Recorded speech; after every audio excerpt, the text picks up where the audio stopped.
Una persona puede ser una persona sumamente calmada, una persona sumamente fría, que puede actuar bien emocionalmente, pero de un momento a otro, por ejemplo, ve una araña o un ratoncito y simple y llanamente pierde la capacidad de pensar. Y se comienza a alterar y se comienza a alterar. A eso nosotros le llamamos las fobias. Para hablar de algunas fobias que pueden parecer a algunas personas algo gracioso, otras personas sufren muchísimo. Nos acompaña la doctora Patricia Albornoz, ella es psiquiatra y venimos a conversar el tema de la fobia. Bienvenida. Hola Patricia, ¿cómo está, doctora? ¿Qué tal? Muchísimas gracias. Ajá. Comenzamos desde el principio, por favor. Doctora, ¿qué son las fobias? A veces nosotros podemos tomar a broma alguna cosa, como por ejemplo a alguien le da miedo los gatos y dice, pero si es un gatito chiquitito, pero no lo puedo ver, dicen, ¿no es cierto? O sea, ¿qué son las fobias? Las fobias son los temores desproporcionados, persistentes, que le van a producir a una persona determinadas situaciones, como por ejemplo hablar en público, cruzar un puente, entrar a un ascensor, o determinados objetos, o podrían ser también animales, como por ejemplo los insectos, los perros, la sangre, las inyecciones. Entonces es muy variado el objeto que va a producir la fobia. Este sujeto, por el temor que le produce, va a evitar constantemente, ¿no? Estos sujetos no pueden pasar, no pueden exponerse a esa situación, van a evitarla constantemente, o en caso que tuviesen que hacerlo, lo van a lograr hacer con mucho sufrimiento, con mucho disconfort. Vamos a poner algunos ejemplos, o sea, es un temor desproporcionado. Estas fobias, ¿uno nace con las fobias o uno las desarrolla? Esa es una buena pregunta. Hasta el 40% de las fobias tiene un antecedente, ¿no? Por ejemplo, una persona se quiso atragantar y se asustó muchísimo y de ahí en adelante va a tener la fobia a atragantarse, ¿no? Con cada alimento, sobre todo si fue sólido, por ejemplo, va a tener el temor a comer con temor. Con mucho temor, ¿no? Ya. Pero hay otro porcentaje que aparece simplemente, ¿no? Que no son eventos que le suceden o las personas no los pueden identificar, pero empieza a tener temores a diferentes situaciones o a diferentes objetos. Hay fobias que son manejables, otras que no son tan manejables, pero por ejemplo fobias frecuentes vienen a ser, por ejemplo, a viajar en avión. Se sabe que viajar en avión es más seguro que viajar en carretera, sobre todo en nuestro país, ¿no es cierto? Pero esta persona le tiene terror al avión. Y eso le produce problemas físicos. Por ejemplo, sudoración, taquicardia, comienzas a respirar, suspiros, un montón de cosas, hasta que simplemente no lo tolera y tiene que salir de ahí. Exactamente, ¿no? Entonces hay diferentes tipos de fobia. De pronto, ¿cuándo le afecta más al sujeto? Cuando tiene que exponerse a la fobia, ¿no? Si fuese una fobia de algo muy extraño que no va a tener que afrontarlo, de pronto no le preocupa tanto. Pero, por ejemplo, una manada de cebras salvajes. Claro. Ya, eso no te va a pasar, ¿no es cierto? Que te atropelle una manada de cebras salvajes no te va a pasar. Claro. Pero eso es raro. Eso es raro, ¿no? Entonces, por ejemplo, que son las más frecuentes, la fobia social, ¿no? En los adultos, que es el miedo a exponerse en público, porque el sujeto siente que está siendo evaluado. Entonces tiene mucho miedo a ser evaluado. Lo más frecuente es hablar en público, pero también eso se puede extender y el sujeto puede tener miedo a escribir en público, puede tener miedo a firmar en público. Entonces los trámites, por ejemplo, están sumamente complejos y no hace esos trámites que tienen que ser importantes porque tienen muchísimo temor.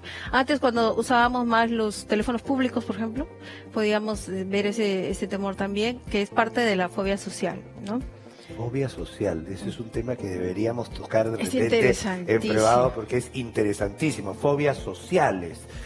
No salgo porque no tengo el pantalón que quiero o el zapato que quiero o porque tengo miedo del grupo de personas que me va a recibir, no quiero llegar tarde para no saludar. Hay un montón de cosas en ese nivel, ¿no? Y estas llegan hasta el 10% incluso en algunos estudios, ¿no? Hasta el 10%. Son muy frecuentes. Por ejemplo, algo explicable, doctora, podría ser que yo de niño fui mordido por un perrito y a los 25 años veo un perro por una calle y cruzo la pista para pasar por el otro lado. Claro. Eso pasa.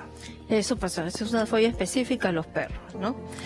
Entonces, ¿qué sucede con las fobias, no? El sujeto, conforme va evitando estas situaciones, va también a afectar su ánimo, ¿no? Más del cerca del 60% de las fobias puede terminar teniendo un trastorno depresivo, que lo va a limitar más, que le va a dificultar más la vida, tanto laboral, social y determinados aspectos, ¿no?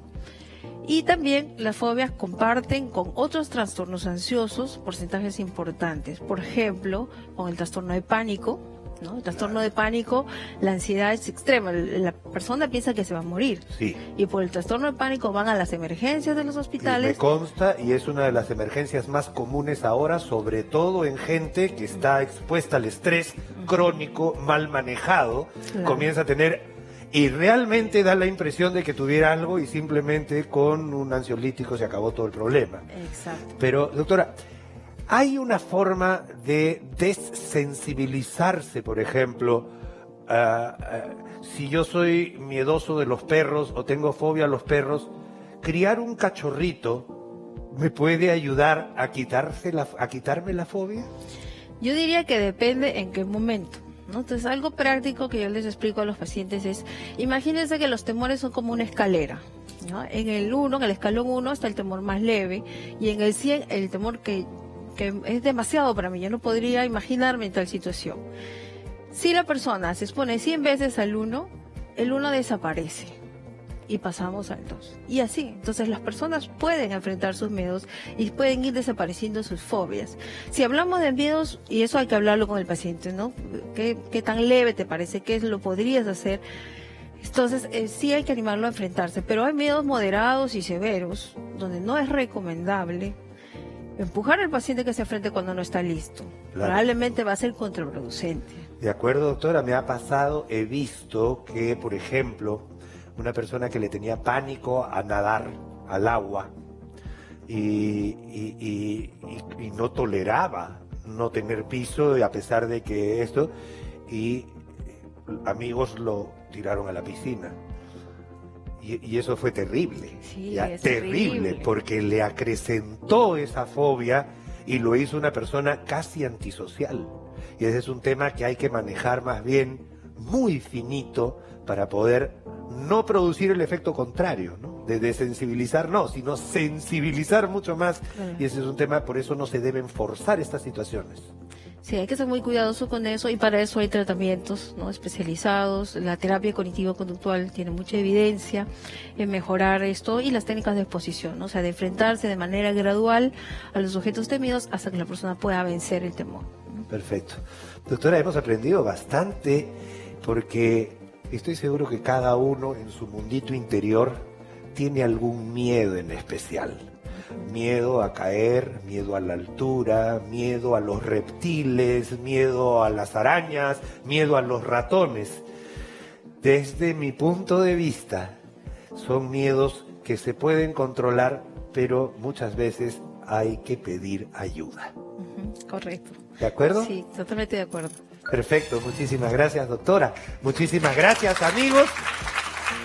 Si usted tiene una fobia y esa fobia y ese miedo le impide desarrollar una personalidad normal, entre comillas, pida ayuda. De eso se trata. Muchísimas gracias, doctora. Muchísimas gracias, amigos. Nosotros regresamos enseguida con más información aquí en Su Segunda Opinión.